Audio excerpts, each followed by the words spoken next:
All right, good evening, everyone, and I want to say welcome to tonight's meeting. We're going to go ahead and call it to order. We're going to start the way we always do with introductions, and we'll start to my right. Good evening. I am Christine Smith, Clerk to the Board. Welcome. Good evening. I am Arlissa Easton, Deputy Clerk to the Board. Good evening and welcome. My name is Yvette Townsend Ingram, also known as Commissioner YTI, and I serve you at large on the Board of County Commission. Good evening. I am Mecklenburg County Commissioner Elaine Powell, representing District 1, which is Huntersville, Davidson, Cornelius, and North Charlotte. Welcome. Good evening. I'm George Dunlap. I'm elected by the people of District 3. Welcome. Good evening. My name is Lee Altman, County Commissioner serving at large, and I also have the privilege of serving as Vice Chair, and it's great to see everybody in the chamber, but especially the young people. Welcome. Absolutely. Good evening again, everyone. My name is Mark Jarrell. I've been elected by the people of District 4. I also have the honor of serving as Chair of the Board. Good evening and welcome. My name is Arthur Griffin, and I have the pleasure of serving as County Commissioner at large. Good afternoon. My name is Vilma D. Leak, and I represent the most powerful district in the county. That's District 2. And Johnson C. Smith sits in the heart of District 2. God bless you. Welcome that you're here. Good evening. I'm Laura Meyer, and I represent District 5. Good evening, everyone. My name is Susan Rodriguez McDowell, and I have the honor of being elected by the people of District 6. Good evening and welcome. I'm Mike Bryan, Mecklenburg County Manager. Good evening, Tyrone Wade, County Attorney.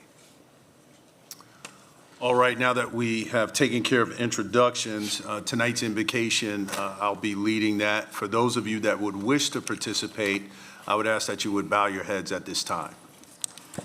Father, we thank you for this day. We thank you for this time, this opportunity to serve this community. I thank you for each and every person that's represented here and the families.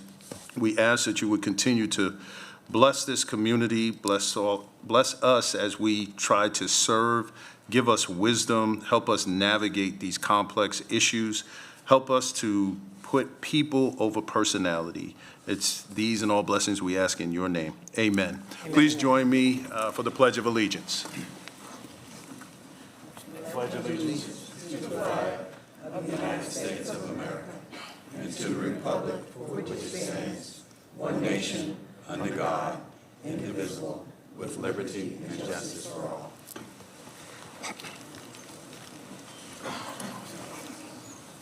All right, this board, every meeting, we like to level set by ensuring that the community is aware of our mission, our vision, and our priorities.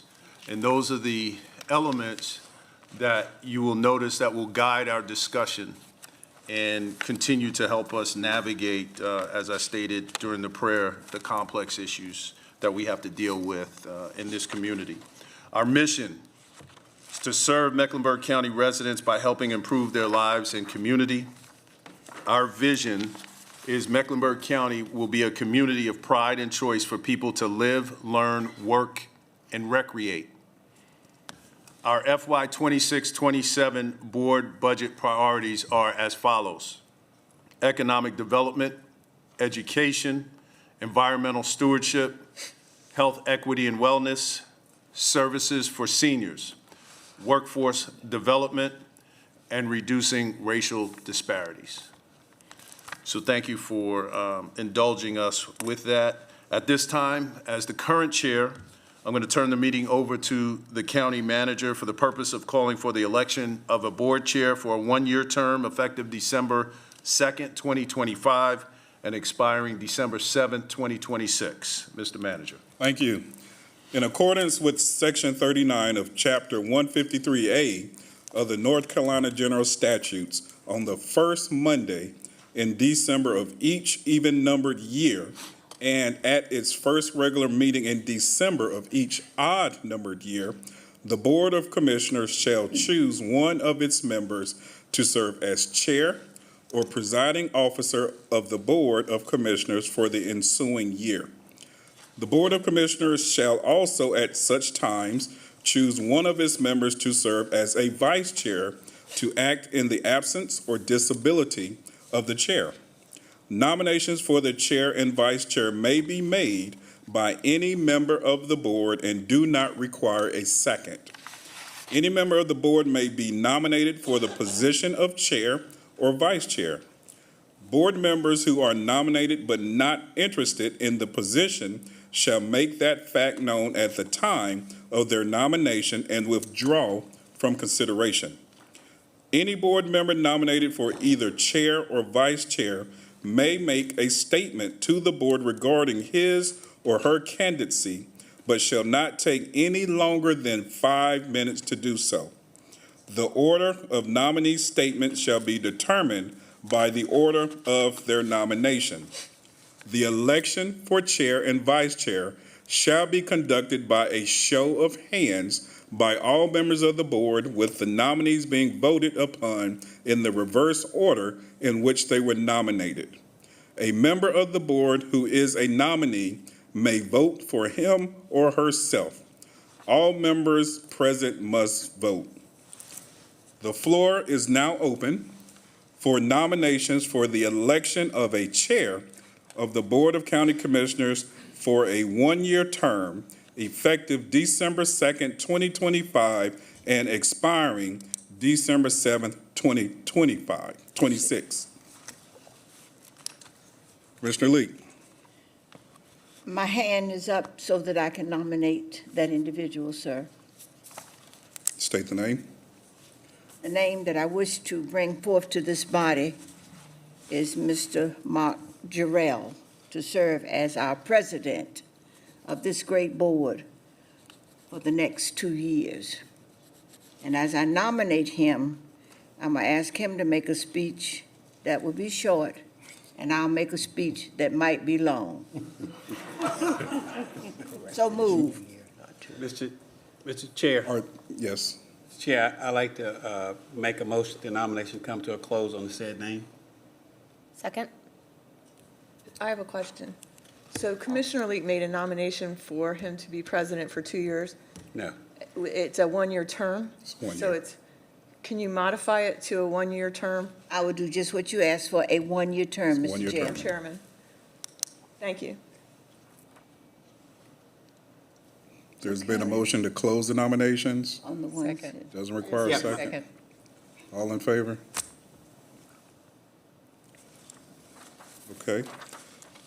Now, all those in favor? Turn it over to him. Mark. And now, is there a motion to elect Commissioner Jarrell as chair for a one-year term effective December 2nd, 2025 and expiring December 7th, 2026? So moved, Mr. Chair. Second. All in favor? Any opposed? That is unanimous. Chair Jarrell has been reappointed.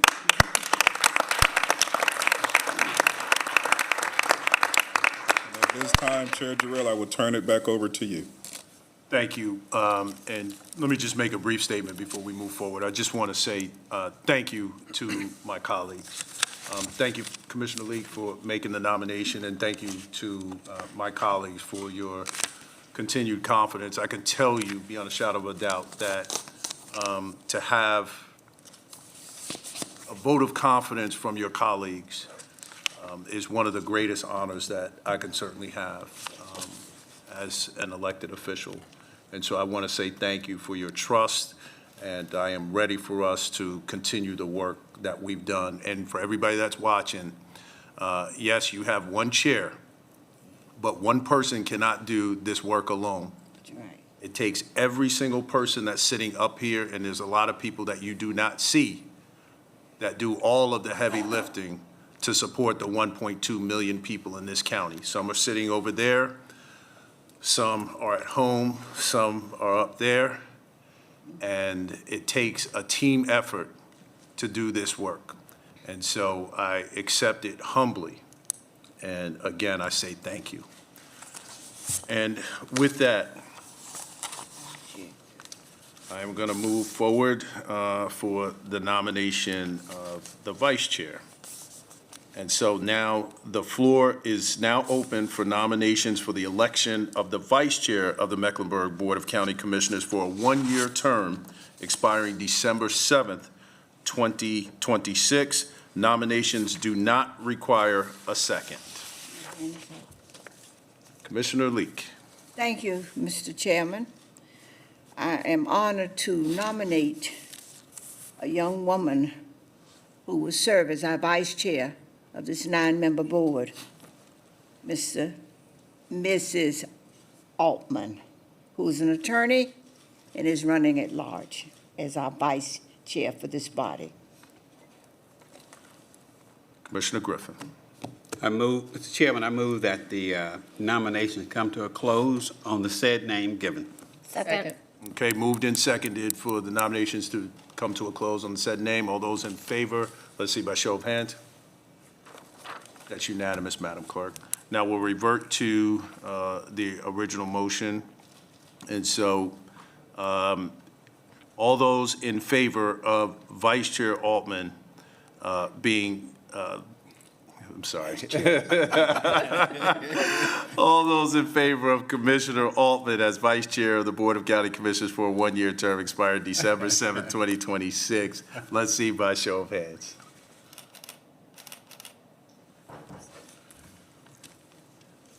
Congratulations, Madam.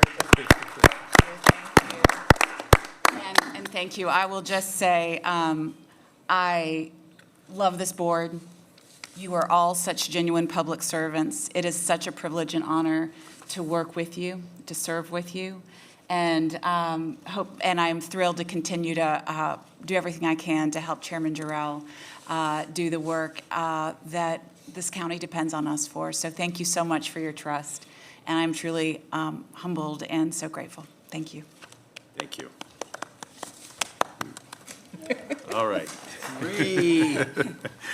All right, now that we have gotten that out of the way, we're going to move to awards and recognition. At this time, I'll turn the gavel over to Vice Chair Altman. Thank you, Mr. Chairman. And at this time, we will be first taking up the proclamation recognizing World AIDS Day. And I don't know if there's somebody here to receive it, Madam Clerk. Yes. Please come down, whoever's here to receive it. Dr. Washington. And up here. Yeah. And I'm sorry. I don't know. Okay, sorry. Oh, thank you. So you'll be able to introduce both of yourselves. And at this time, I will turn to Commissioner Velma Leek.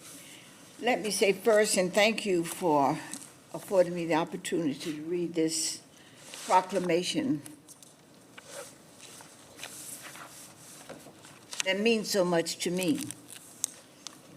I lost a son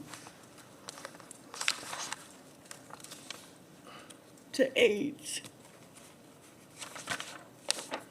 The proclamation, whereas globally there are an estimated 40.8 billion people who are living with AIDS, despite the virus only being identified in 1984, more than 44 million people have already died of AIDS, making it one of the most destructive problems in the history of this country.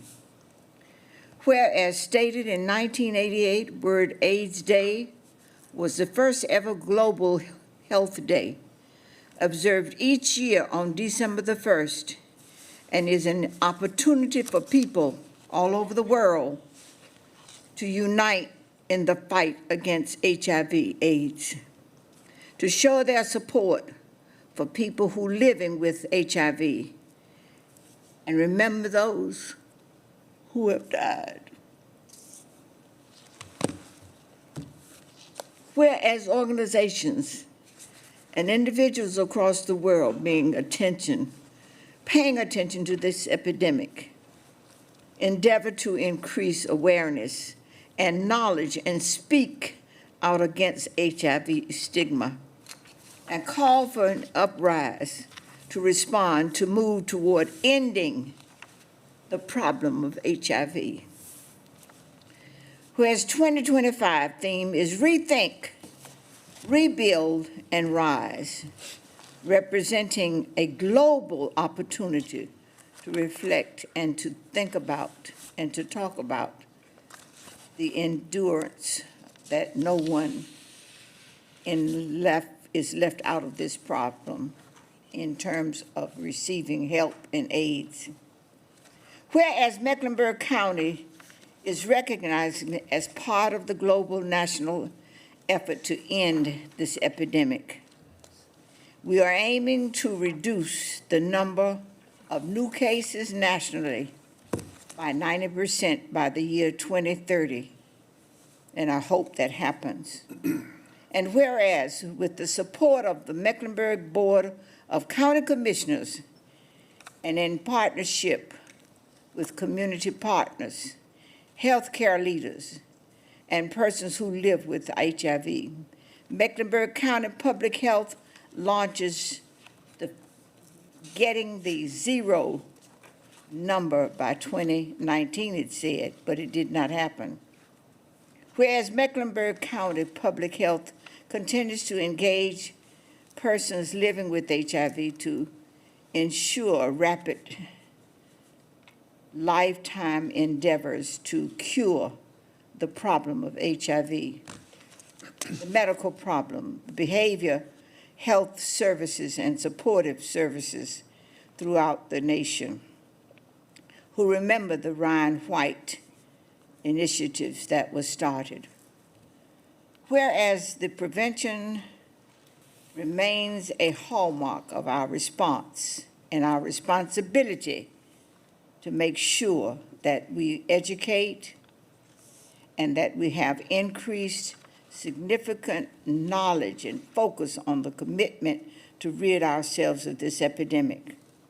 Now, therefore, be it resolved that the Mecklenburg Board of County Commissioners do hereby proclaim December the 1st, 2025 as World AIDS Day in Mecklenburg County and call upon all citizens, all parents, all governmental officials and agencies, public and private institutions, and other businesses and hospitals, schools, wherever they might be, but especially in Mecklenburg County, that we have the effort and we will provide education and aids to support those who need it the most. Let us remember December the 1st as World AIDS Day. God bless you.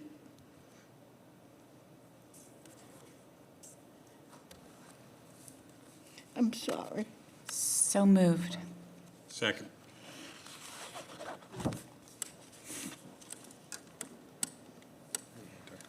Yes, would you like to introduce yourself? And then I'll hear from any colleagues who'd like to speak. Thank you. I'm Patrick Robinson. I count myself first as a member of the Mecklenburg County community.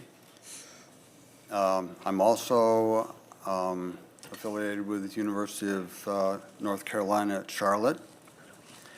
But my greatest love, I think, is the opportunity that I've had to work with others in the community towards ending the HIV epidemic.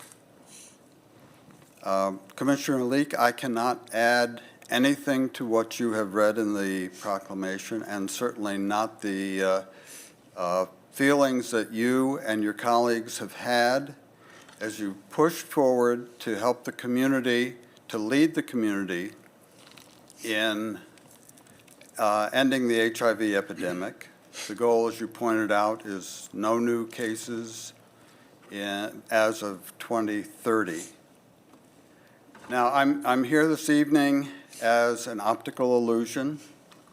You see one person before you, but I'm standing here now for the hundreds in the community that are working very hard to end the HIV epidemic. And I would like to say on their behalf a sincere appreciation for all that the County Board of Commissioners has done in terms of its leadership and its commitment to ending this epidemic. So we all say thank you to you. Thanks, Pat, and good evening, Chairman Jarrell, Vice Chair Altman, and Commissioners. I just wanted to say thank you guys, particularly on behalf of myself and the staff, as well as our community partners that Pat just mentioned. I know sometimes the proclamations feel like we do the same ones all the time, but they do have a lot of meaning and value for people who are doing this work every day, people who are living with HIV. And I will flag that this year is particularly important for us as a community. For the first time since 1998, the federal government is not actually recognizing World AIDS Day in this country. And so having local elected officials who continue to stand beside us in this work, to continue to support the work that's happening, not just for us as county employees, but for our community partners who are critical to our success, but most importantly for the more than 7,000 residents in Mecklenburg County who are living with HIV, to every mother and father and family that's lost anybody to HIV or AIDS. This is so meaningful to them, and so I just thank you guys personally for making this recognition this evening. So thank you all. Thank you, Dr. Washington. Would any colleagues like to be heard? Commissioner Townsend Ingram. Thank you, Commissioner Leet, for reading the proclamation and for honoring your son. I have many in my family also who have suffered from the stigma of this disease more so than anything else. So I'm glad that today that it's a little bit better, and I wish that those who have passed on could actually be here now to see the progress that we've made. You guys did, Mecklenburg County Health Department, you did an excellent job. The other day I did attend the World's AIDS Day celebration. It was beautiful, it was well attended, and very appreciative of being there. I got some pictures of the beautiful setup. So I just want to say thank you, because it's extremely important that they know that they're not forgotten and that they're still seen and they're still very much valued. Thank you. Commissioner Dunlap. Thank you. I didn't want to say much other than to acknowledge the fact, if you listen to the proclamation, that this is the first time since 1988 that it's not being recognized. And that does not go unnoticed because we understand what's happening in our country. That's right. And I am proud of the fact that I am a part of a board that continues to recognize World AIDS Day and to continue to show compassion and respect for those who are suffering from HIV and AIDS. Thank you. Commissioner Rodriguez McDowell. Thank you. I just can't say it better than Commissioner Dunlap just did, and that's exactly what I was going to say. And I really am proud to be a part of a board like this one, and it is important. And I do want to thank our staff and those who are fighting this battle all the time. And it touches all of us. And yeah, I can't say it better than the pride I feel of being part of this board, and the disgust I feel with our federal government is just, I can't even measure it. Commissioner Meyer. Thank you. I did not know the federal government did not recognize it. I'm not surprised. But it doesn't matter because we are here, we're local, and we are closer to the people. And I really appreciate staff for continuing to fight the battle because we're going to win. Thank you.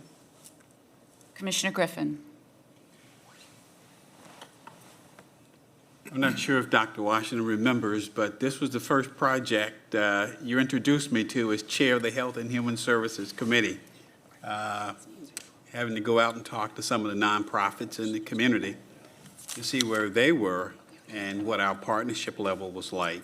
And I can't forget our conversations when you said it's more now about prep or pre-op or prep Yeah. as opposed to some of the other issues. and what the staff was doing in terms of going out in the community health workers, in nightclubs and community groups and neighborhood affairs. It just goes to show where we've come from 1988, but where we've come from the short time I've been chair of the Health and Human Services Committee in terms of your efforts and the team's efforts. So thank you. Chairman Jarrell. Thank you, Madam Vice Chair. I think it's important, and Commissioner Dunlap, thank you for raising what you raised. I think it's always important for us to acknowledge the values of what you see with this board is reflective of what you see in this community. And regardless of what's happening at the federal level, we're going to make sure that we maintain our core values and we reflect what this community is about. And so I want to thank my colleagues for this continued support, certainly staff, Dr. Washington, and everyone that's working so hard to continue to make sure that these issues are at the forefront and that we continue to put people the forefront of our minds and not politics, because that's exactly what's happening too often. And so thank you, colleagues, for continuing to remember. And Commissioner Leek, our hearts go out to you, and we're hugging you right now. We thank you for your strength to make it through this proclamation, because of course it hits you differently. So thank you for that. And I would like to address my remarks to you, Commissioner Leek. A mother's loss never abates. And I thank you for putting his memory in the room today. And I pray and I know that his memory will always be a blessing, not only to you personally, but to all who heard about him. And I'd like to say to the young people in the room, it's kind of a teaching moment that even when someone else isn't doing the right thing, you do the right thing. That's right. And it's a disappointment that the federal government doesn't do the right thing, but we're going to do the right thing. And you can change the world by doing that. That's right. So, all right, at this time, everyone having been heard and the motion having been properly made and seconded, all those in favor say aye. Aye. Aye. All right, at this time, I will now turn to Chairman Jarrell. Let's receive the Oh, proclamation. thank you. Apologize. Just getting excited.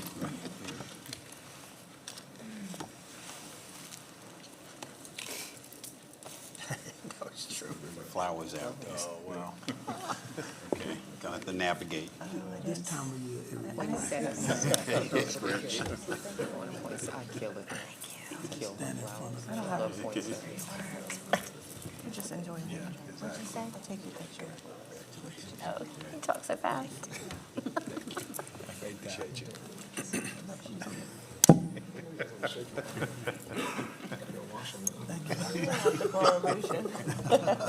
I like that.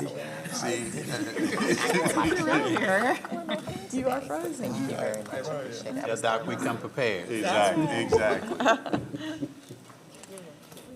We're gonna pretend. Oh, they gotta navigate.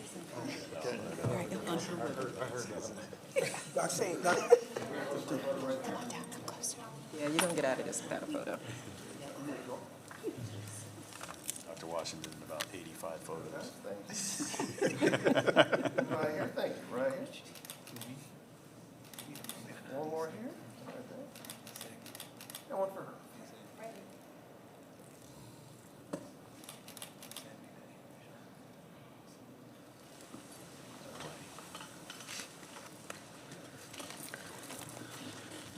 All right. Now I will turn to Chairman Jarrell to deliver the Johnson C. Smith University 2025 CIAA Champions Day proclamation. All right, all right.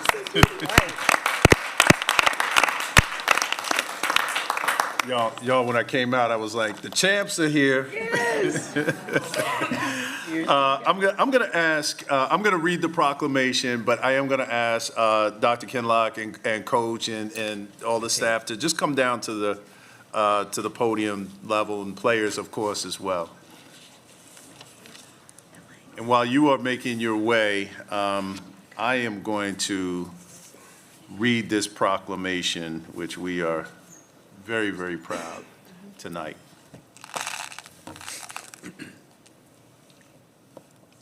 And the proclamation reads as follows. And you all can just come right up into the, Where the microphone. where the microphones are.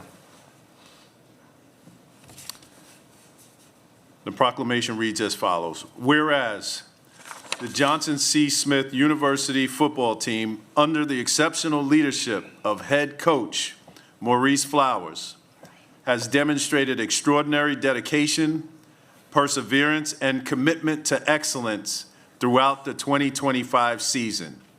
And whereas the Golden Bulls achieved a historic milestone by securing their first conference title since 1969, ending a 55-year championship drought and bringing pride, honor, and renewed spirit to the Johnson C. Smith University community. And whereas the team displayed outstanding athletic performance and competitive grit in their decisive victory over Virginia Union University, a win that solidified their position as one of the premier teams in the conference. And whereas the Golden Bulls completed the season with an impressive 10-2 record, marking the best single-season finish in modern program history and reflecting the players' hard work, discipline, and unity both on and off the field. And whereas the achievements of this team have served as an inspiration to students, alumni, faculty, staff, and supporters of Johnson C. Smith University, strengthening campus pride and reaffirming the university's tradition of excellence. And whereas that their remarkable 2025 season shall be remembered as a defining moment in Golden Bulls history, and their legacy will continue to inspire future generations of student athletes. Now, therefore, be it resolved that the Mecklenburg Board of County Commissioners does hereby proclaim December 2nd, 2025 as Johnson C. Smith University 2025 CIAA Champions Day in Mecklenburg County, and encourage all citizens to join us in this special observance this second day of December 2025. Mark D. Jarrell, Chair, Mecklenburg Board of County Commissioners. So moved. Second. JC. SU.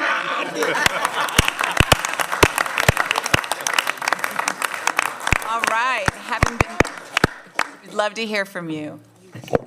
I need that trophy next to me, though, so come on over here. Yes. And head coach, you can put it right there. You can stand right with it. And I need all of you in this picture. So first of all, let me say thank you all for having us here. I am President Valerie Kenlock, the 15th president of Johnson C. Smith University, and also an alumna for the class of 1996. It brings me joy to stand here with you and to represent our university with our football program, our staff members, and more importantly, our Golden Bulls, the students who actually make this happen every single day. So before I continue with my comments, let's give it up to our players, our student athletes.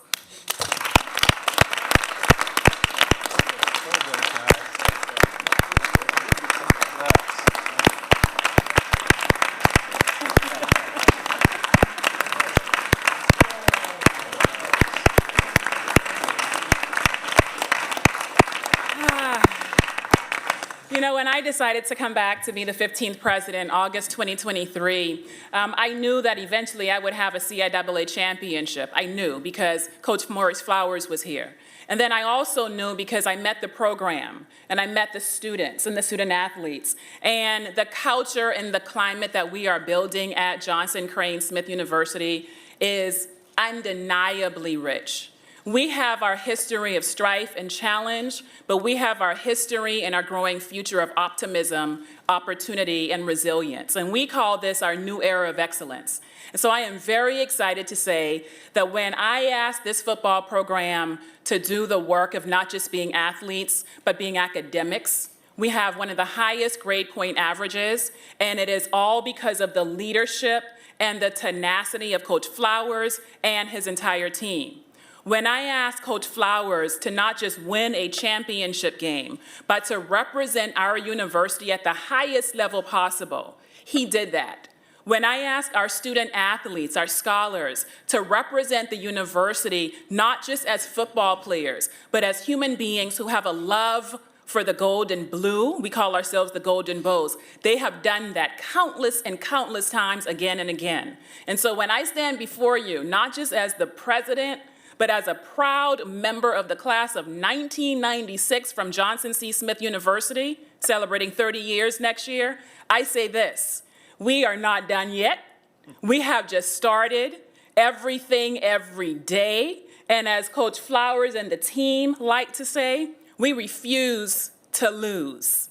We have not even accomplished what we will be accomplishing moving forward. So on behalf of our university, on behalf of Johnson C. Smith, all of our alumni, and on behalf of the faculty, the staff, and particularly our student body, it brings me great pleasure to say, can you help me here? That we are the 2025 CIAA champions. I am going to defer some of my time to two really important people. And I'm going to ask first that my athletic director, Dr. Denisha Hendricks, offer a few words. And then I am going to turn it over to the man of the hour, actually of the entire year, because you won the 2025 championship. And that would be Maurice Flowers. So Dr. Hendricks. Thank you so much, President Kinlock, and good evening, everyone. This is such a wonderful time. These young men have made history, and so they have etched themselves in the history books of not only Johnson C. Smith University, but into our conference and really in the country. We stand on the shoulders of those men who decided to play a football game one cold December back in 1892 with the very first HBCU football game being played between what was then Biddle University and Livingstone College. And who won that game? Johnson C. Smith. And so we continue to, and we understand that we continue to live that legacy of champions. And we're thankful for each of the young men. We're thankful for our head coach and for the support. This is the result of investment of support in all kinds of ways, the investment of this community. So anything and everything that everyone has done, if it was just you saw us on the news and said, all right, we hope they go on and keep going, that helped. So we're thankful, we're excited, and I was most proud to be able to cast my vote, the one vote, they let us cast one vote for Coach of the Year, and that was my vote. And of course, my vote went to my coach, and that is, I'll turn it over now to the CIAA Coach of the Year and Coach of the 2025 CIAA football champions for the first time since 1969. We brought it back home to Beatties Ford Road where it should be, and we're intending for that to stay. Coach Maurice Flowers. Thank you so much, and thank you all so much for the proclamation. It's an honor to be here. I enjoy watching you, and thank you for all of your hard work that you do for our community. I'm glad our young men are here to witness this. And speaking of them, before we talk football, I have to talk about the student athletes that we have. We have 135 young men in our program. In our program, when we started in August, we had a 3.16 GPA. That is championships alone. And when you have that many young men committing to being student athletes at the highest level, and that's what we're so proud of. Thank you, young men. They're leaders on campus, they're leaders off campus, and I'm so proud of them. And we do practice in the mornings. We practice from 6:30 to 8:30. We start our days early. And so I'm saying that because when these young men leave JCSU with the JCSU degree, it doesn't matter where they work, they're ready to go. And that's another reason that we send. Yes, sir. Okay. But we are so glad to be here. And again, the championship, it was something that we set out to do as one of our goals. But as you heard our president say, we are not done yet because we're looking to bring a Division II national championship to Charlotte, North Carolina. So we have some lofty goals, and we thank you for your support. And we're looking forward to bringing more championships to Charlotte. And I want to say this, oh, yes, thank you, thank you. And I am an alumnus of JCSU. And I also say that proudly, and I'm also a proud Charlottean. Went to Randolph Middle School, and then from Randolph Middle School to East Mecklenburg High School, and on from there to JCSU. And I'm proud to be the head coach. I'm proud to be the back-to-back coach of the year. We couldn't do it without our staff and our players and the support of our administration. And again, I want to say thank you so much for having us here. Thank you.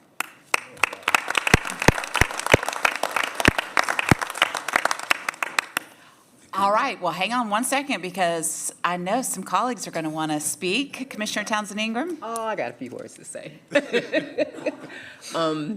I have almost 10 years skin in the game with Johnson C. Smith University, and I brag on you guys so much. People know that I graduated from an HBCU, but they think I graduated from Johnson C. Smith University. I did not. It was West Virginia State University. But you guys mean so much to me. Hello, and awesome job to all of my former colleagues. I've worked with each and every one of you, and I salute you today. But you young men, I have a 22-year-old, and I tell you what, sitting here as a mom, I'm about ready to pop. Just looking at your faces and your GPA and what you've been able to do. And I watched the full game on Prime Television. I watched it. Congratulations. You deserve it. You guys are amazing. And this should solidify in your minds that there is absolutely nothing that you cannot do. So dream big, bigger than what you thought you could have dreamt before. Thank you. Thank you, guys. Commissioner Powell. Thank you. You guys look so nice tonight and are bringing the best joyful energy into this room. Thank you for being here. When Commissioner Altman was talking about how, and I think Commissioner Leek loves to see all the young people in here, it's nice to have the young people. But I'm also thinking about what you said about the lessons. One of the reasons that that I vote with such an enthusiastic vote for Commissioner Jarrell to be the chairman is because he understands the importance of teamwork. He understands the importance of that we all have different skills and talents. And working together, we can make a big difference. You guys are learning that how important team is by what you're doing. The fact that you've done so well, that you're the CIAA. Like, I want to shout it out like Commissioner Dunlap does. The value of self-discipline, the value of teamwork.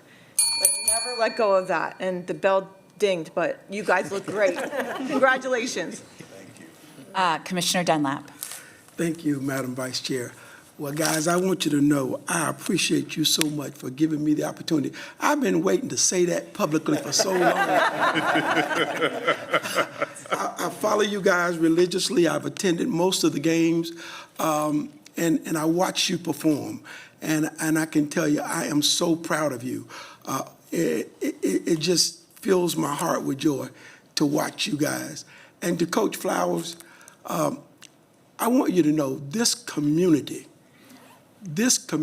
supports you and respects you because of what you've done with your team. And I couldn't tell you enough how proud I am of you. And Dr. Kinlock, what you've been able to do since you've been at JCSU, we've been saying for a long time, you guys have been here longer than most universities here. It's time for us now to wrap our arms around you and provide the support that you need. Thank you. Commissioner Meyer. Thank you. I just want to say congratulations. This is such a big deal, not only for you and your school, but for this entire community. We're right behind you. And I just want to say you guys have the rest of your lives. this is just the beginning. So congratulations and good luck. Commissioner Leek. I must stand up. I want to thank God first for blessing you to be here tonight. So many of our young men are dead, and thank God you're still here. It's because of the leadership of a woman who took the ram of Johnson C. Smith to bring it to the top. And to the coach, when you get back home, tell your parents thank you for sacrificing for you to get an education. But what you must do now is go out and spread your wings and tap the brothers on the shoulder and say, this is not the way. There's a better way that we must survive. Because if it weren't for the ancestors, the forefathers, and the civil rights movement, we wouldn't be here today. God bless you, and keep on keeping on. But don't forget about Livingstone College.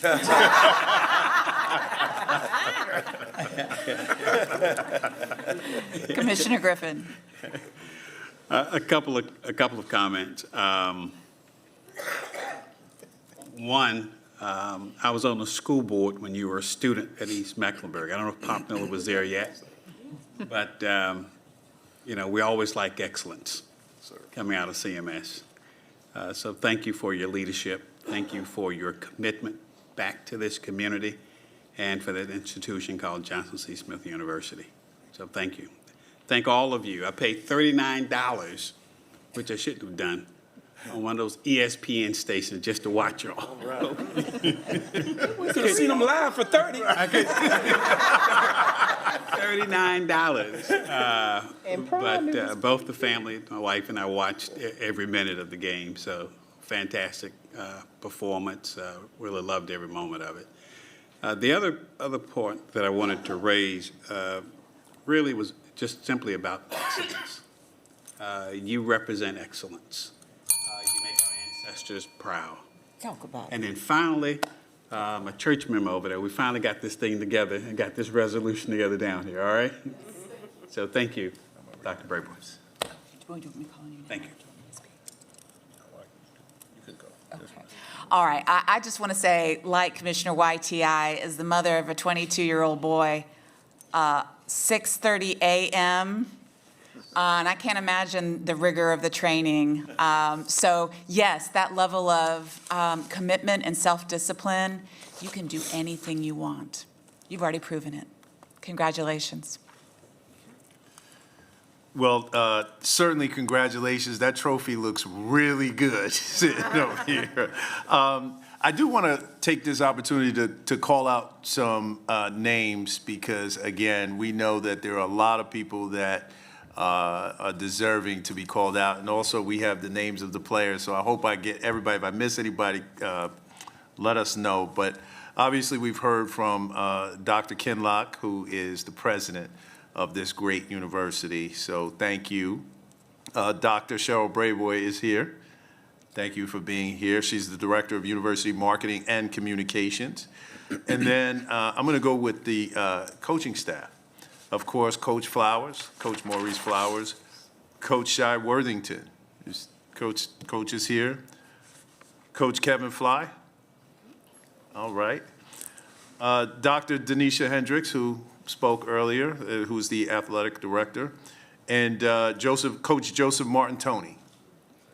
Thank you all for being here and for what you all are pouring into these young men. And now to the young men who were on the field. We have Jamari Mason. And so let me say something about Mr. Mason, who is all CIAA. All right.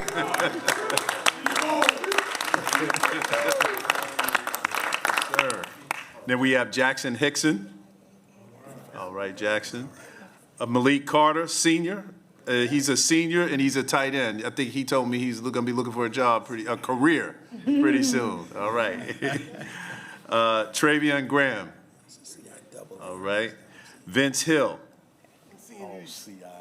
Vince Hill is here. Okay. And I think the last person is Mr. Jamarius Stevens. All right, Jamarius. Did I get everybody? No, Ms. Wanda Foy. Miss Wanda Foy. I Raise your apologize, hand, Miss Wanda. Thank you.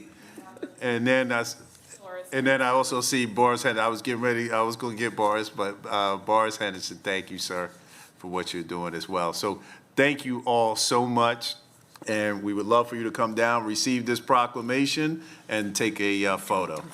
Oh, yeah, we got to take a vote, I'm sorry. All those in favor, raise your right hand. And it's unanimous. All right, thank you. Yeah, we better vote.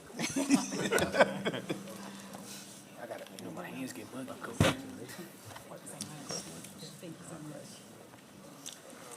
They're college educated. I wonder if she recorded me. Exactly. Thank you. Congratulations. Pride is coming through. Got to. I appreciate you. Thank you so very much. Congratulations. Yeah, be careful. Be careful. Well done. Congratulations. Congratulations. Thank you. You gotta carry it. Is it heavy? No, not for you. For you. Congratulations. Tell me something about the Panthers. Because Coach, the Panthers, they won. They won, but they're inconsistent. Congratulations. Congratulations. Come on now. I want to talk to you about your family. Congratulations. Well done. I still I think it's cool. I think it's cool. Love your jacket. Hey, you're not gonna let nobody take that trophy.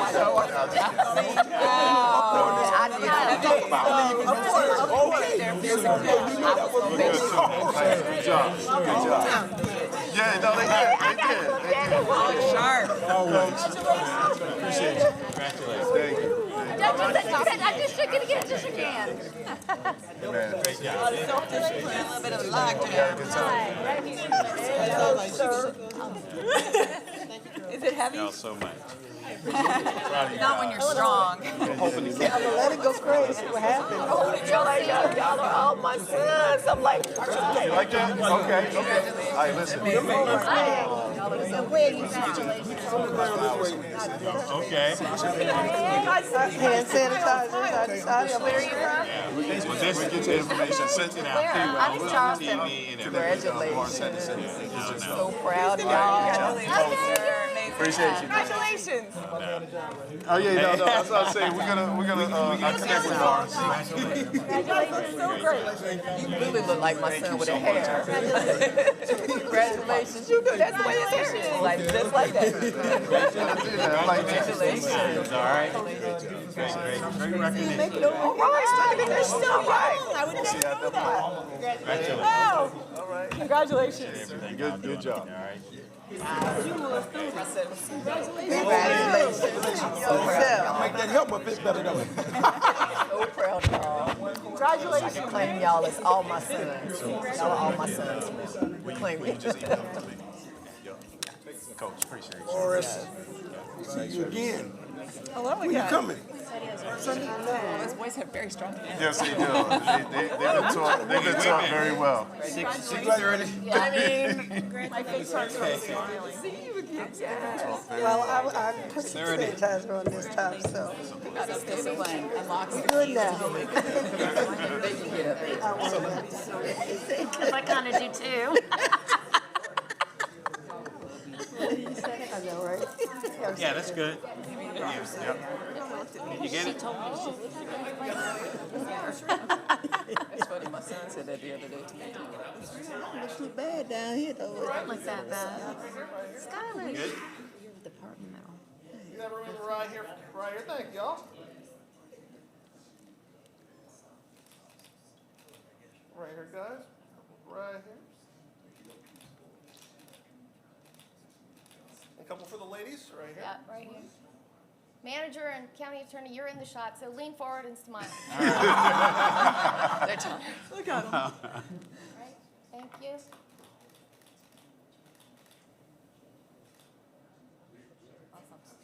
Great. And can we get an official? Yes. Thank you. All righty. Shout out that you Here, guys. shout it out. Do it, George. JC? S.U. Thank you.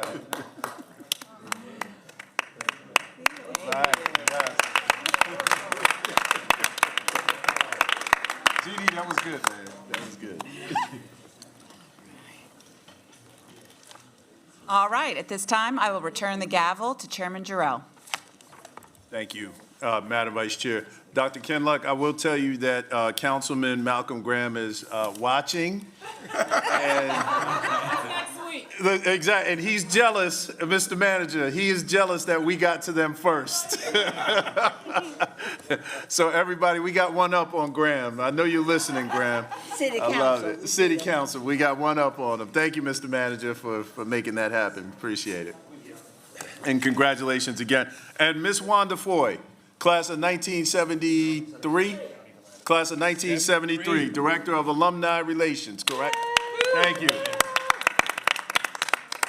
And so before we move forward with the agenda, everybody, we're going to go to public appearance, but I do want to recognize two former elected officials that are with us, two city councilmen, former city councilman David Howard, and I see former city councilman from District 2, Justin Harlow, in the house, so thank you all. Thanks for joining us, guys. All right, we are going to move to public appearance. Public appearance is the period during the board's regular meeting that members of the public are provided the opportunity to speak on matters not appearing on the agenda.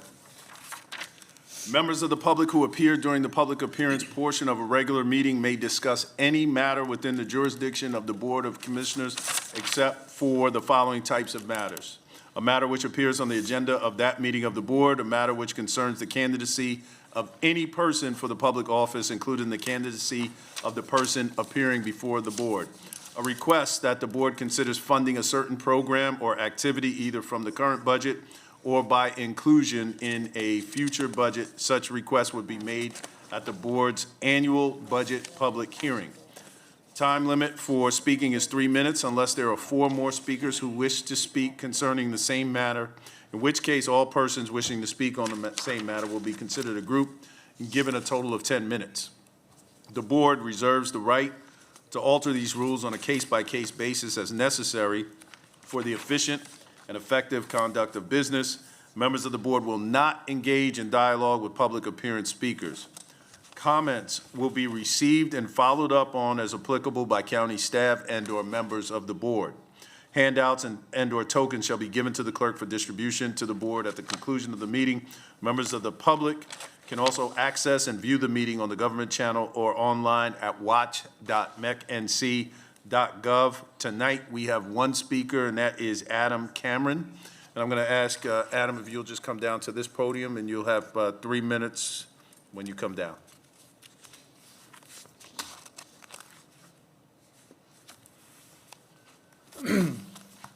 Hello and thank you. I'm here tonight to talk about the I-77 South Express Lanes project.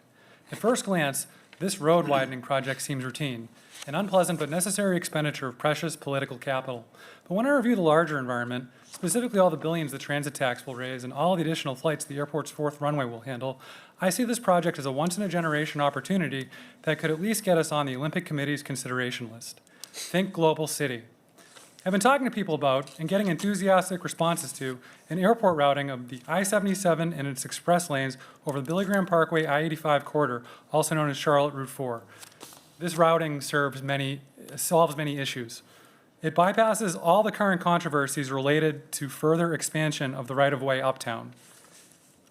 It's future-proof because FAA height restrictions disallow towers within several miles of the airport, which means this routing might actually stay moving every rush hour and put 77 on an interstate right-of-way largely designed to be widened as the region grows.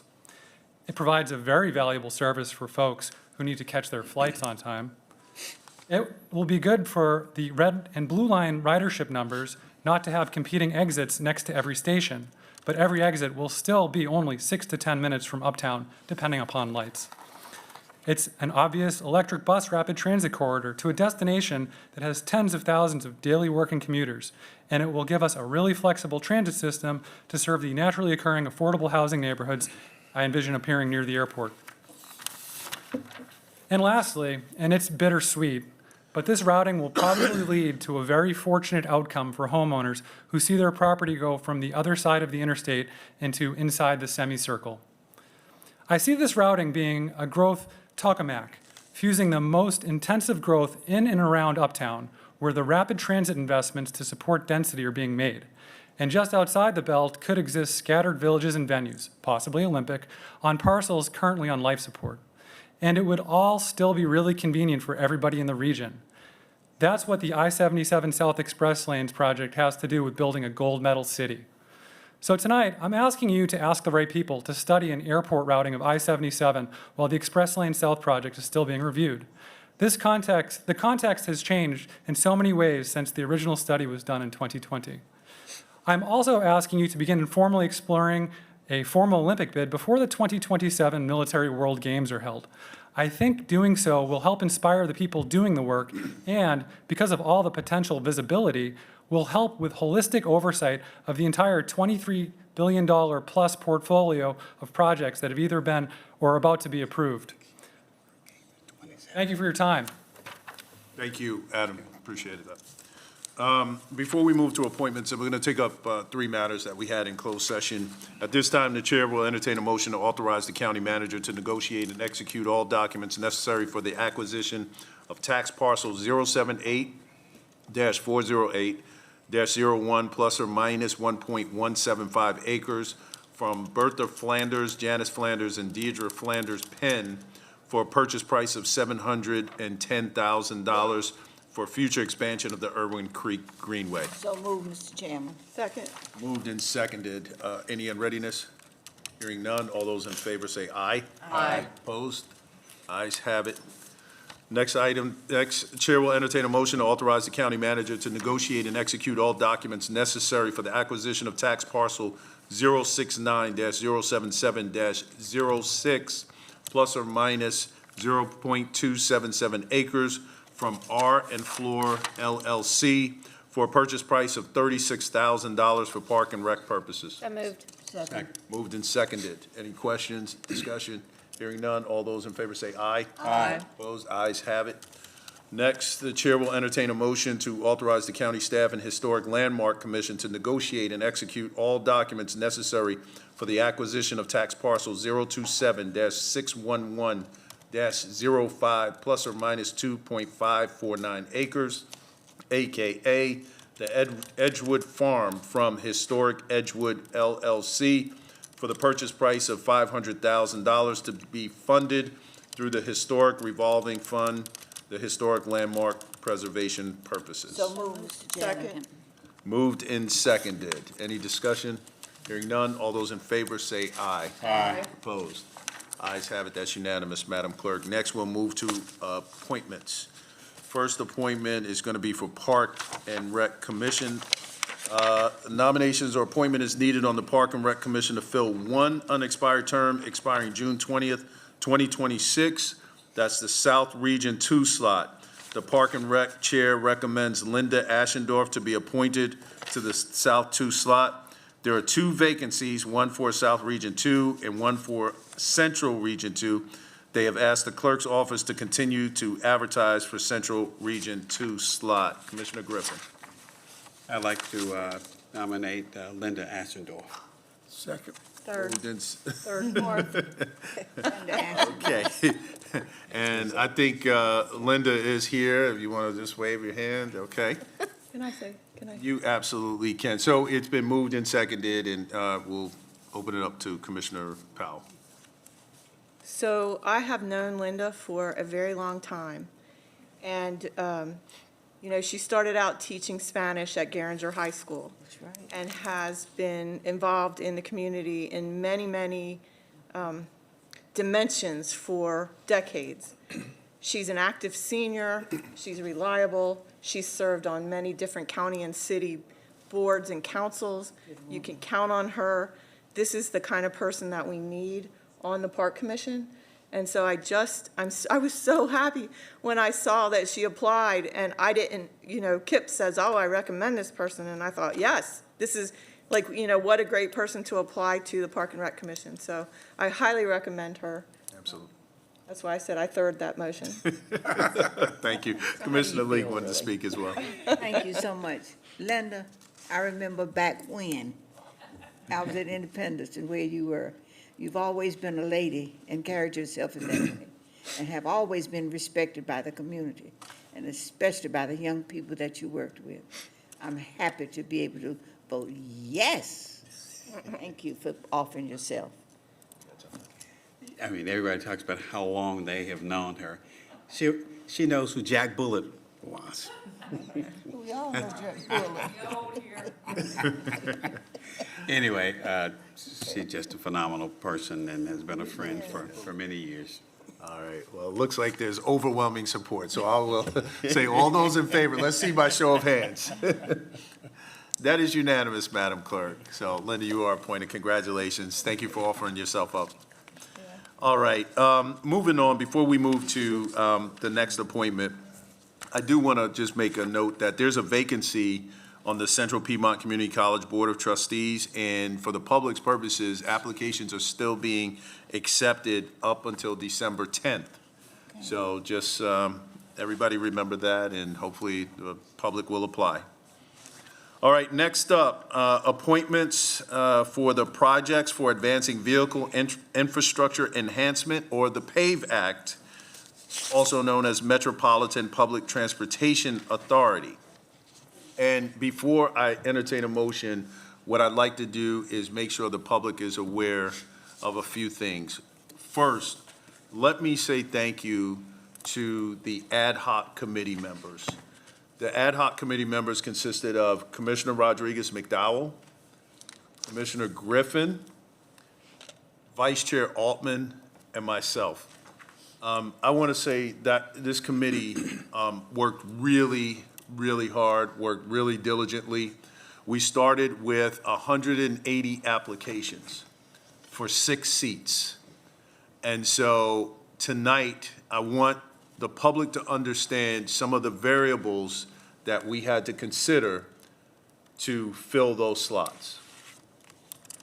A few things that are important and of note. When you look at the county's appointees, one, we were looking at the overall other appointees from the other entities and making sure that we were appointing people that were reflective of the board's values and the community's values. When you look at the appointees, they cover almost every county commission district. It is reflective of folks from the ETJ, folks that are active transit riders, small business owners, government experience, in addition to urban planning, and what am I missing? And transit experience, exactly. And so, and when you think about elements that make up our appointees, you will see that from a racial demographic, a gender demographic, it is reflective of this community. And again, those are elements and variables that are extremely important to this body, and we believe that it is reflective of the entire community. And so I'm very proud of what we were able to do. Again, we were not able to do it without the help of our clerk's office, who were amazing. Madison Little in particular, and our clerk, Christine Smith, thank you so much. You kept us on track. Our colleagues also offered a tremendous amount of feedback. They participated. Commissioner Leek, Commissioner YTI were able to come. Commissioner Meyer was able to come. Powell came. And so it was a joint effort. I want to thank all my colleagues for carving out that time to be able to do that. And certainly, last but not least, our attorney is amazing. To keep us on track, to help us understand the complexity, to make sure that we hit everything that we were supposed to do, and we stayed within the confines of what the law required, was no easy feat with this crowd. And so thank you, Mr. Attorney, for your help and your guidance and just helping us navigate that. And so with that being said, at this time, the chair will accept the recommendation of the Metropolitan Public Transit Authority Ad Hoc Interview Committee, and we recommend the appointment of Michael Bryant, Julie Eisel, Ken Shore, Justin Harlow, who is the ETJ appointee, Alicia Davis Stedman, small business owner appointee, and Clayton Sealy, rider appointee, to fill the 6 county slots. So moved. Second. Moved and seconded. Now, I know that there are some comments, so I do want to open it up for colleagues, and I'm going to start to my left, and I will start with Commissioner Rodriguez McDowell. Thank you, Mr. Chairman. I first of all want to thank the chairman for putting me on the ad hoc committee. I really respect that he put me on the committee, even though I'm the only person who voted against the transit tax. And so I appreciate that, because I think it is important that we have different lenses and that we represent all of the people in the county, because all of the people will be paying the tax. And so I think, this slate was, I'm proud of how we did our process, and I'm proud of our slate. And this slate represents a negotiation. All of us did not get our top picks, and I think that speaks volumes to how we tried to work together to get the best slate. And so there were a lot of people who were very excellent candidates, and to me, I wish there were more slots for the excellent candidates. But I know that a 27-member board is already pretty doggone large, and to add more to that would have been kind of crazy. So I just want to say thank you to all of the people who put themselves forward and offered their service to the community. I think this is going to be a board that's going to have a lot of hours to put in. It's going to be a lot of work, and it's just no small thing. So I want to say thank you to all who did apply, and especially all of those who applied and didn't get a space. I hope that they will continue to pay attention and be part of the process, to offer themselves to be on a committee or an advisory board that's related. There is space for many voices to still be heard. This isn't the end. This is just the beginning. So with that, I just want to say thank you to my colleagues for a process that I think we can all be proud of. Thank you, Commissioner. Commissioner Meyer. Thank you. First, I just want to say thank you to the 4 of you for joining, for serving in this way. How many hours did you guys interview and go through? How many, you have to know. How many hours? You counted it, right? It was 4 days, 4 different days where we went through the 180 applications, and then we conducted 23 interviews over a 3-day period.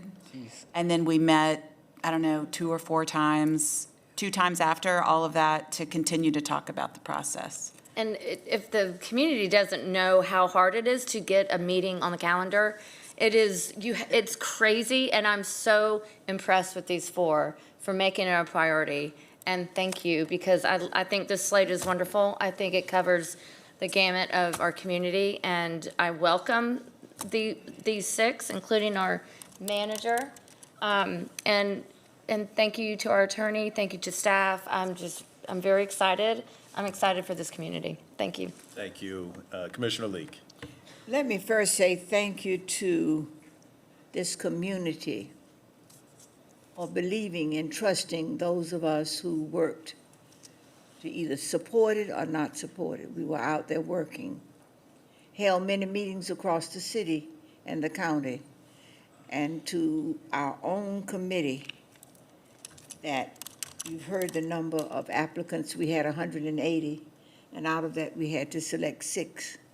So I want to say publicly, thank you for your time, your talent, your energy, and the respect that you have in this community for being honest, fair, and clear on what your job was, and not to go by political or buddies or friends, but to go by the actual process that was asked of us to do as a county.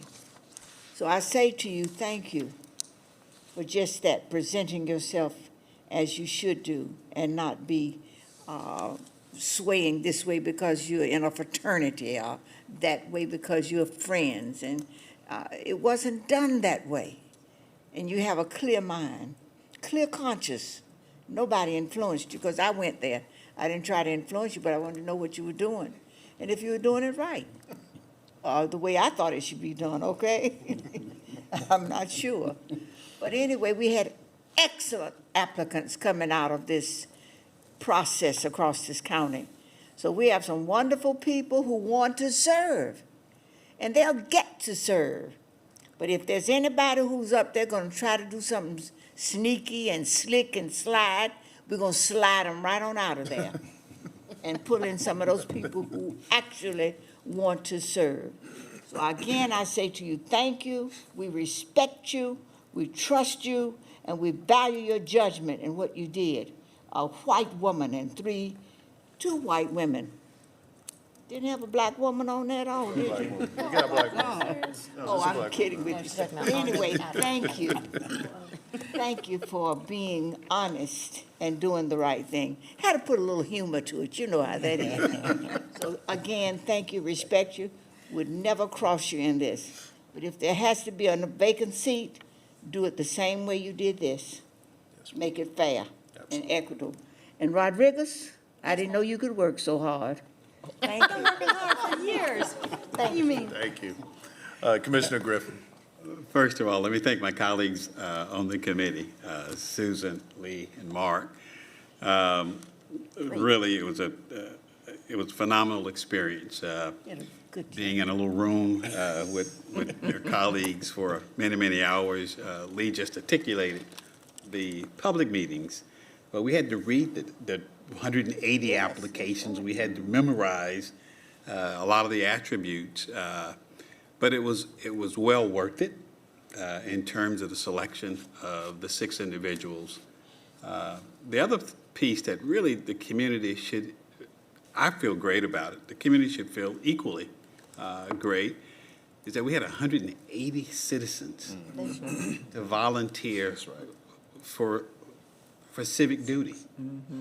And to know that this community has citizens that would step up to the plate to volunteer for civic engagement in trying to improve the quality of life for all the residents of Mecklenburg is just phenomenal. And as said by many already, the qualifications and attributes were just phenomenal. So we didn't lose anything out of this process. We gained in terms of making a selection that will carry us forward. So I appreciate that, and I really appreciate the young man to my right, who is chair of the Board of County Commission, but he also chaired the committee. And as has been said, the committee is a spirited committee with lots of inputs. But he was able to keep us on track and stay focused through all of the fall to really come out with an excellent product at the end, which is a recommendation that was made during his presentation. So I just want to personally thank the chair of the committee, Mark Jarrell, for guiding us during a very challenging 2 weeks, 3 weeks of really intense work. So thank you, Mr. Chair. Thank you. Commissioner Dunlap. Thank you, Mr. Chair. I said at the beginning of this process that if 4 people can come together and make a recommendation, then who am I to question that?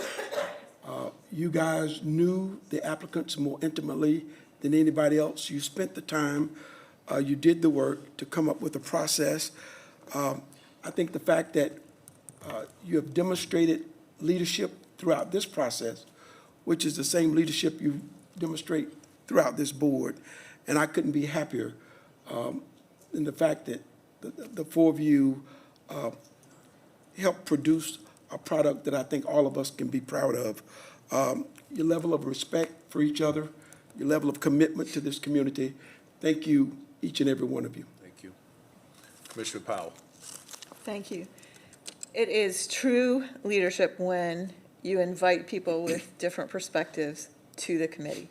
That is true leadership. And so I really respect that. And a lot of what other people said, Commissioner Leek. It was honest, fair, and clear.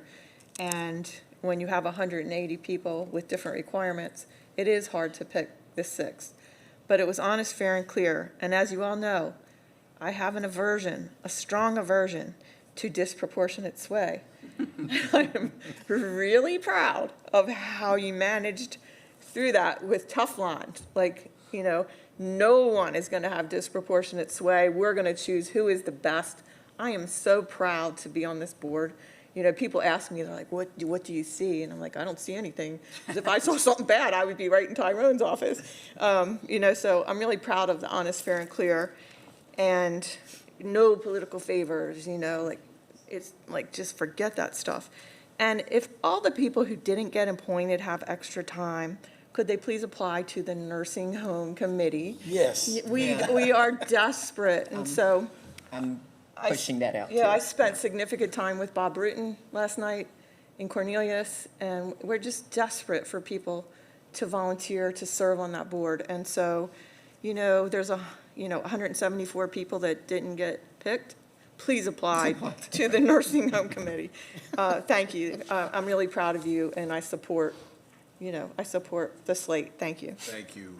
Commissioner Townsend Ingram. Thank you, Mr. Chair and Vice Chair Altman.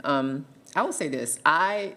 In my many jobs, I've been an HR manager before, so I know about the whole process of interviewing and looking at things objectively. So, one, I very much appreciate being the youngest or the newest commissioner, the insulation and the protection and the integrity to which Mr. Chair conducted all of it. Everything was so very, one, transparent, but two, just, it was above reproach. So I felt protected. I felt like he protected all of his county commissioners. Really appreciate that leadership. And just the fact that this is not a paid position. It's volunteer, and we had 138 people for 6 slots.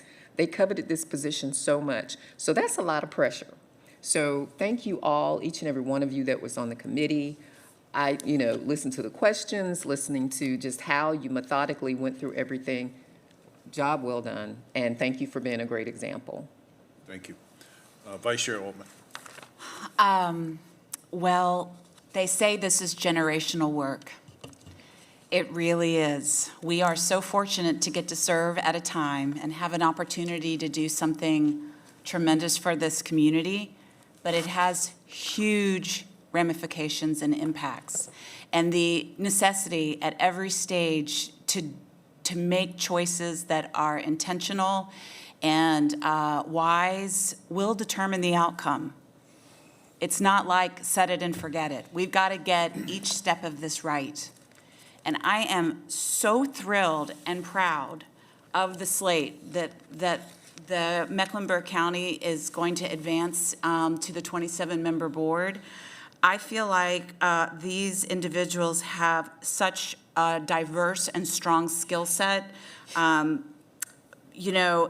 Multiple writers, multiple small business people, folks with different life and world experiences who are really strong. But I also want to say to the people who didn't make it, I see you, and I also feel a tug because all of you, as unique individuals, had incredible skill sets also. And it is just simply the case that we had an embarrassment of riches. We had more wonderfully qualified individuals stepping up to do this extremely time-intensive work for free than we had space. And that's a great problem to have, and it speaks to the incredible civic-mindedness of this community, which is just one more reason why I love serving here. I want to say that, and another thing, when you put all these folks side by side and you actually sit through an interview for each of them, that's a unique experience that the committee members and anyone from the public who wanted to come in to hear would have seen, but that's an extra lens that if you weren't listening to that part of it, you might not have as additional data, but that we as committee members did have, and I think some people just really shone. Lastly, I also want to recognize our chairman. This was hard work. Procedurally, it was complicated. The difficulty of sifting through so many fantastic candidates and navigating strong opinions in the subcommittee and the full board. Amazing job. Thank you. You are a true leader, and I take my hat off to you. Thank you. Thank you. Thank you for that. And thank you, colleagues. There's two things that I just wanted to make sure that we also lifted up when we talk about the appointees. One, it was really important to the committee, and which is reflective of the entire board, that this was more than just about transit, buses and trains and roads. This was also about opportunity, economic mobility, and other components that will never be spelled out in a piece of legislation. And the appointees that we landed on really understood that level of understanding of where we were trying to take this for the community. The other thing, Susan, you said you appreciated me appointing you to the committee. The board is appreciative that you opted to serve on the committee. Yes. We're appreciative of that. It would have been very easy to take your ball and go home, right, and not do the work because we didn't get the outcome. But you didn't do that. And so I want to publicly acknowledge that. And to be frank and to put a point on this board wouldn't have expected anything other than for me to appoint a dissenting voice, period. So it wasn't about Mark doing that. It's what this board expected, because your voice is valued just like all the rest of us, whether we agree or we don't.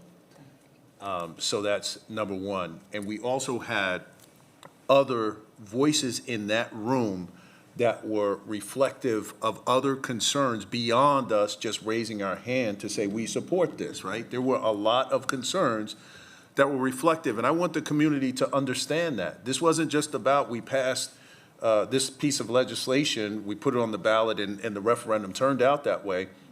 There were a lot of concerns, and there was a lot of care and thought that went into who we were appointing. And everybody's voice was valued. And those of you that were not in the room, you were actually in the room with us, for sure. Every decision that we made was about the entire board. So I think that was just important to highlight. The last thing will be that the terms will be distributed at the first meeting of the Board of Trustees as stated in the payback. And with that being said, all those in favor of supporting this recommendation, let's see by a show of hands. That is unanimous, Madam Clerk. And want to say congratulations to our appointees. Thank you. We do have one here in Dr. Harlow, so please stand and be recognized. Thank you, sir. Thank you. All right, with that being said, we are going to move to public hearings. The first one is a public hearing. It's a business location expansion, Scout Motors Incorporated. So a motion is needed to open the public hearing to receive comments on a proposed business investment program grant to Scout Motors Incorporated. It's been moved and seconded. All those in favor say aye. Aye. Ayes have it, and I will turn to Clay Andrews, and after Clay, we'll hear from any speakers that are available. Thank you. Chairman Jarrell, Vice Chair Altman, County Manager Bryant, and fellow members of the County Commission. I am here tonight. I'm Clay Andrews. I'm with the Office of Economic Development, and I'm here tonight to present for your consideration an economic development project for Scout Motors. Give you some details on this. This is this is a new taxable investment that represents $206,974,180. And the division of that is between $188,500,000 in real property and $18,474,180 in business personal property. They expect to hire 1,200 new employees at an average wage of $153,978. It's actually closer to $180,000 if you include bonuses. And the competing sites for this, other than Mecklenburg County, were Charleston, South Carolina, and Tyson's Corner, Virginia. What you see on the picture is a picture of this is an actual shot of their plant in Blythewood, South Carolina, which is just north of Columbia on I-77. Scout Motors is an American automotive startup. It is backed by the Volkswagen Group of Germany. They manufacture and market off-road electric vehicles. Volkswagen acquired the Scout name in 2021 from International Harvester, International Motors. This will serve as the central hub for Scout's nationwide network of talent and operations, including production center in South Carolina, innovation center in Michigan, and planned national retail distribution and service operations. It is a U.S.-based operations with an independent company and board of directors. It's currently building a $2 billion, 1,100-acre manufacturing facility in Blythewood.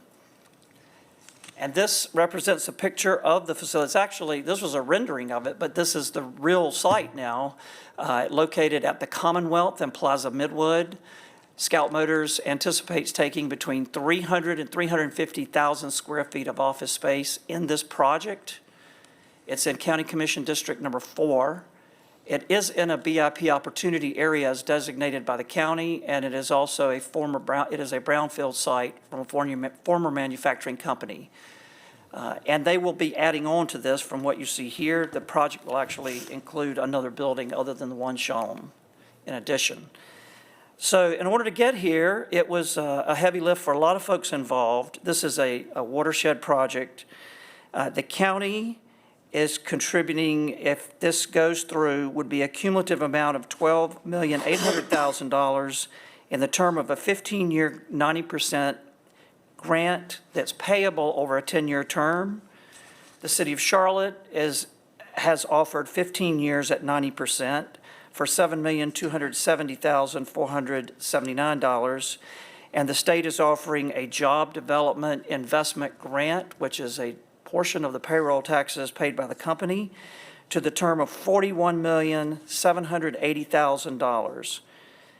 That has to be matched by a local grant, by the way, which the county's portion can serve. They also are offering workforce and opportunity grants and bonds and North Carolina Community College training money in the amount of $2,364,000 and $2,400,000 for a total incentive package of $66,614,479.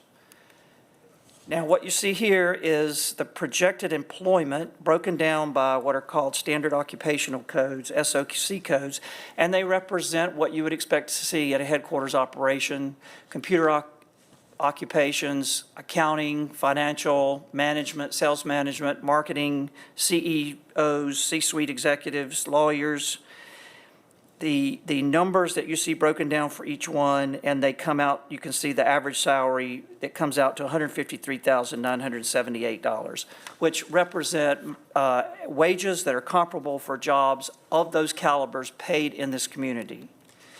Now let's talk about the impact of this. We always run these through a cost-benefit analysis, and this one is a good one. It is expected to net the county $3,093,696 in revenue the final year of the grant term, for a cumulative net of $20,841,752 over 15 years. That's above and beyond any incentives paid.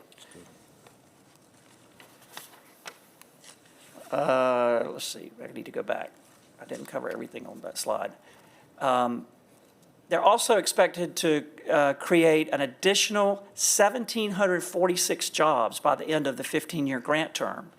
So those are jobs that are created because the company is here, but they're not jobs with the company itself. So that is the impact that the company is going to have on the job market here, above and beyond any incentives offered, another 1,700 jobs that will be created.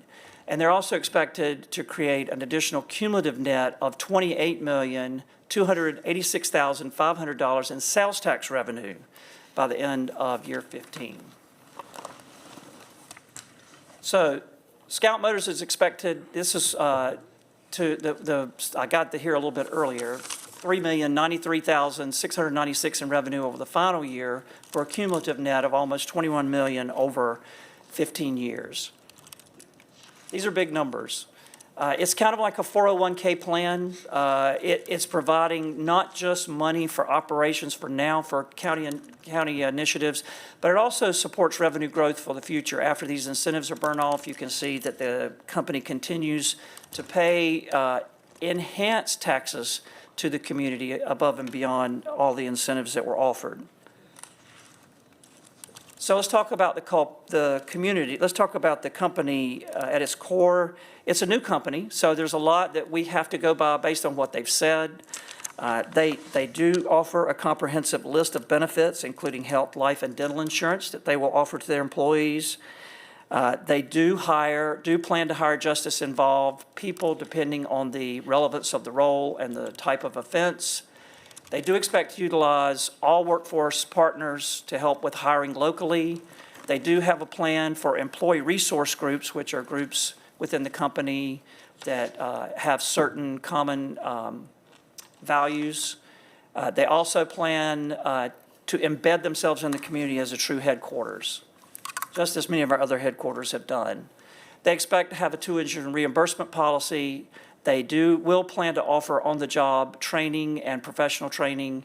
A lot of the positions that they're proposing do not require a college degree, and they plan to grow relationships with elementary, middle, high school, community colleges, and universities as key to their talent strategy.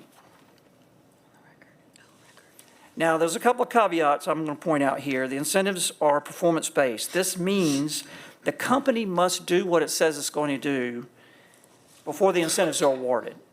So they have to pay their money, they have to pay their taxes, and then a grant will be granted back to them based on the taxes paid after the taxes are paid. And we will not dip into the general fund balance to pay incentives. If the company pays less than the amount proposed, that amount will be rolled forward to a future year and paid out as allowed based on revenue growth. We also have a clawback provision in the agreement that anytime during and up to the 5 years after the agreement, if they close, we will get anything we have paid to them back. And that lives on for 5 years after the incentives are paid.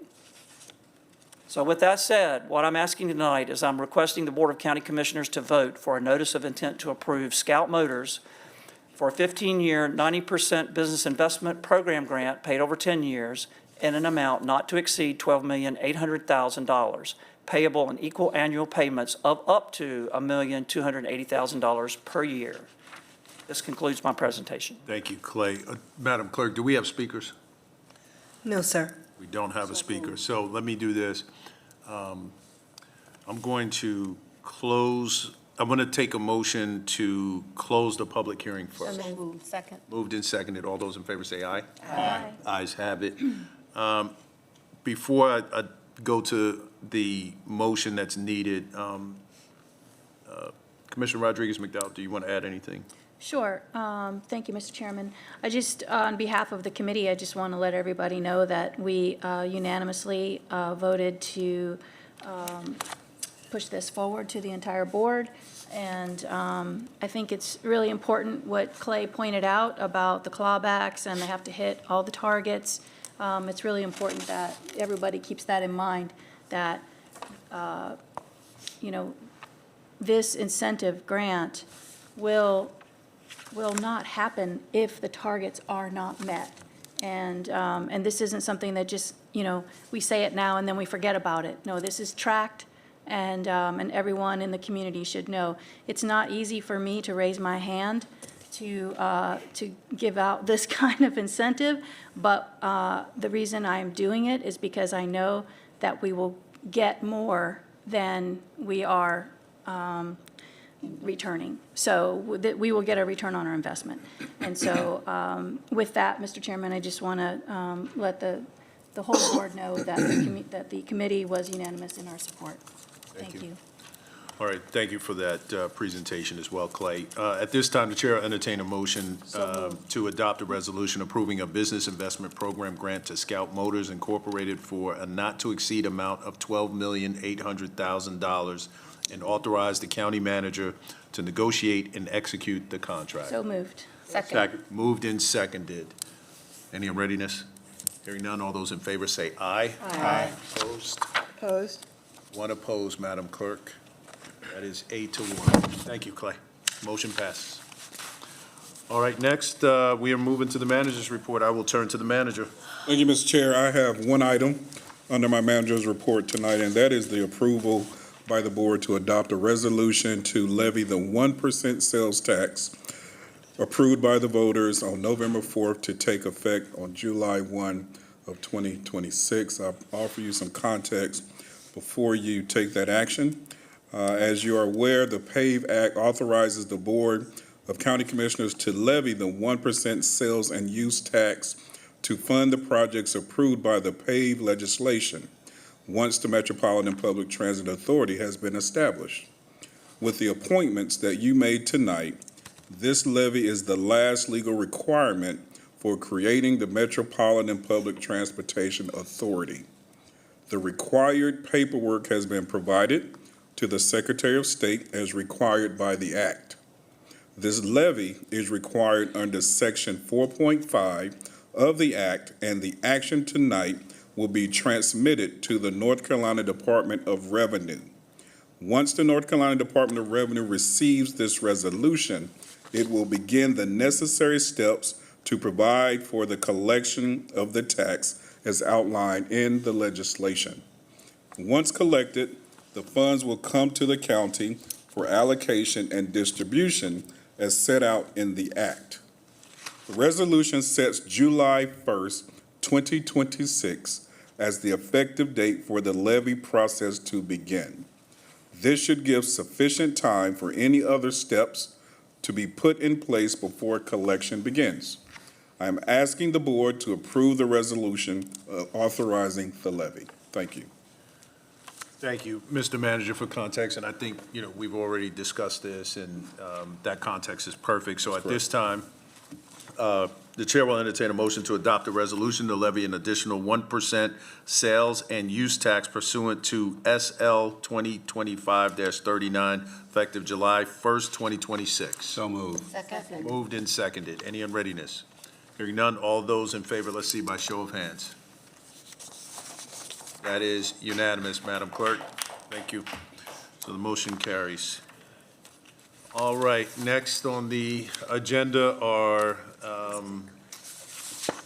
the BOCC meeting schedule. So everyone, I think everyone's had a chance to review the meeting schedule. There were some adjustments that we made. Were there any questions before we take this motion? Any questions? No questions? Okay. Move to adopt the meeting schedule, 2026 BOCC meeting schedule. All right, moved and properly seconded. All those in favor say aye. Aye. Opposed? All right, ayes have it. Next, moving to the consent agenda. Is there a motion to approve those items not pulled from consent? So moved. Moved and seconded. All those in favor say aye. Aye. Opposed? Ayes have it. So we'll move to pull consent items. First one, 25-0612. It's a lease amendment, City of Charlotte. Commissioner Leek. Yes, let me say thank you to Mrs. Hood, Anna Hood, who calls me weekly and thank me for doing consent items. I'm asking this information. I want to know, what are we leasing? Why are we leasing, and how much are we paying? Yeah, this action is for you to authorize the manager to negotiate and execute a lease amendment with the City of Charlotte for space the city is leasing at the county's Louisa facility located at 2145 Settle Avenue. To decrease the total square footage of space, the city is leasing by roughly 1,100 square feet and relocating the city staff within the building. And this has to do with Park and Rec? It does not, and in terms of the cost, the yearly rent is $14,772.75, which is a 2% rent escalation. This deals specifically with the major soccer league. No, this deals with the city that is currently housed over at the Louisville I'm facility. sorry, I was ahead of myself. Okay. So moved, Mr. Chairman, to accept Second. Moved and seconded. 0612. Moved and 612. seconded. All those in favor say aye. Aye. Opposed? Ayes have it. Next item, 25-0622. It's grant application, National Recreation and Park Association, NRPA grant. Commissioner Leek. Thank you, I was ahead of myself. This deals specifically with National Recreation and Park Association. I so move. Second. Moved and seconded. Any in readiness?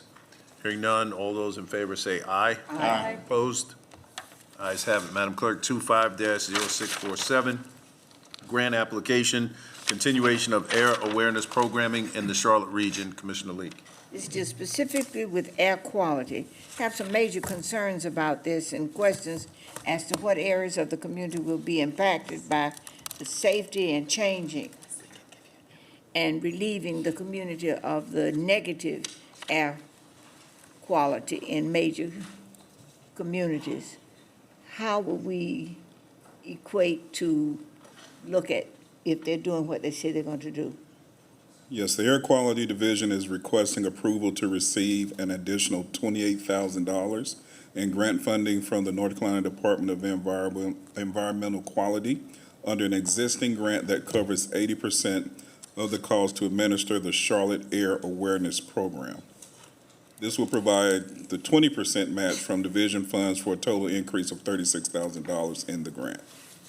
And it also states that no new county resources are needed in the process. So the grant is going to be provided to the county, and they will administer this grant to correct some of the major issues we have with air quality. That is All right. correct. There's an education component for residents and businesses that will be involved with the award associated with this grant. So moved, Mr. Chairman. Second. Moved and seconded. All those in favor say aye. Aye. Opposed? Ayes have it. Next item, 25-0653, Steel Creek Recycling Center and Transfer Station. Commissioner Leek. Gotta protect Steel Creek. And it's talking about this not transfer, but it's the solid waste department. And it's very clear as to what it's going to do and how it will impact the community and help alleviate some of the problems in the community. So moved, Mr. Chairman. Second. Moved and seconded. We have an unreadiness. Commissioner Powell. No, I'm not unready. I just want to say that we've been waiting for this for a very long time. And so it's really important in terms of like things that people don't think about a lot, in terms of like how do we manage our waste and how do we recycle, like how do we do it effectively? So this infrastructure is really important, and I'm glad to second Commissioner Leek's motion. And they run ads on television to even talk about how to do it, where to do it, when it's important, and why it's important. So we must support this Steel Creek Recycling Center. So move, Mr. Chairman. Thank you. All those in favor say aye. Aye. Ayes have it. Thank you. Last item is 25-0665, Alcoholic Beverage Control Board CEO salary approval. Commissioner Powell. I just wanted it pulled so that it didn't float through in the consent agenda, just so we could vote. What? I can't hear you down here. I just pulled it so that we could vote on it separately outside of the consent agenda. Okay. That's all. Did you make a motion? So moved. Second. Moved and seconded. I didn't hear her move. Yeah, moved and seconded. All those in favor say aye. Aye. Opposed? Opposed. Two No. 3 noes. Is that what I'm hearing? Are you a no or a yes? I'm a yes. Oh, I'm sorry, so 2 noes, Madam Clerk, I apologize. I'm sorry, I can't have my Rodriguez McDowell. Thank you. All right, so that concludes the consent items. We're going to move to commissioner reports. I'm going to start to the right. Do you have a report? No report. Commissioner Thank you, Powell? Mr. Chair. Just for anyone that doesn't know, I won't be running for a 5th term, so I'm just saying that in public, that I'm not. Can't hear you. You got to speak up. I won't be running for a 5th term, but I have 370 days left of this term, so that's what I'm going to focus on right now. Thank you. Thank you. Commissioner Dunlap. I don't have a report, but I want to thank our manager for agreeing to yet another commitment Yes. that you didn't sign up for, Yes. and to remind my colleagues that when it's time for his evaluation, that should be taken into consideration. Amen. Amen. Commissioner Altman. Did it. Commissioner Griffin. No report. Commissioner Leek. I just want to say to this board, thank you, and again to this committee for the work that you've done. And I thank you enough, and every time we get an opportunity, and especially to our chairperson who directed and led us through this process, that we would not become bogged down with politics and dislikes or likes or not want. So I just want the public to understand how strenuous it is for you to work and to try to come to an agreement of people who are of different minds, but yet we came together to vote together. Thank you for that gift that God has given you, son. Thank you. Commissioner Meyer. I just want to remind everybody that Commissioner Powell and I are lame ducks. We are not. Yes, we are. I refuse to accept that. We still need your votes. We're not ready. I know, and it's going to be, we're going to have fun, and we're going to get some good work done. That's right. That's right. That's right. Commissioner Rodriguez McDowell. Thank you, Mr. Chairman. I just want to say that I'm very sad that Commissioner Powell has announced that she's not running again. You're very what? Very sad. I'm very sad. You're what? We already had that conversation. I just have to say, I can't let it go by without saying how much I respect you. And I know we have a whole 370 more days, but I want to mark this day by just letting you know how valuable I consider you as a colleague. And I did sign up today. I did file for reelection today. So. All right.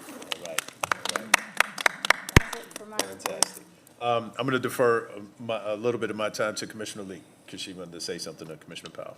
I want to say to you, my sister, thank you for your service and the ability to say no when you should have said yes. And I don't mean that negatively when I say that. Some people are not strong. They may want to say no, but they don't have the power to even do it.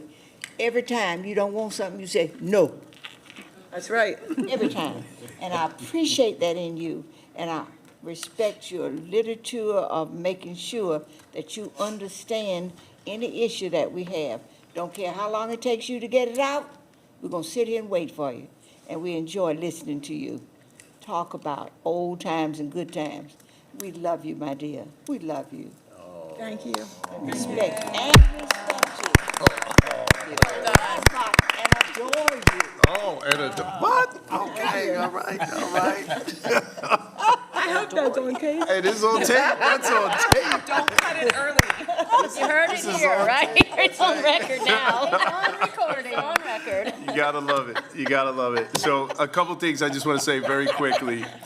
I really cannot underscore how appreciative I am for the clerk's office, particularly Madison Little, and what she did, and Madam Clerk, what you did, Deputy Clerk. Thank you guys so much. That was a lot of work. So thank you so much. And I want to echo what Commissioner Dunlap said about our manager.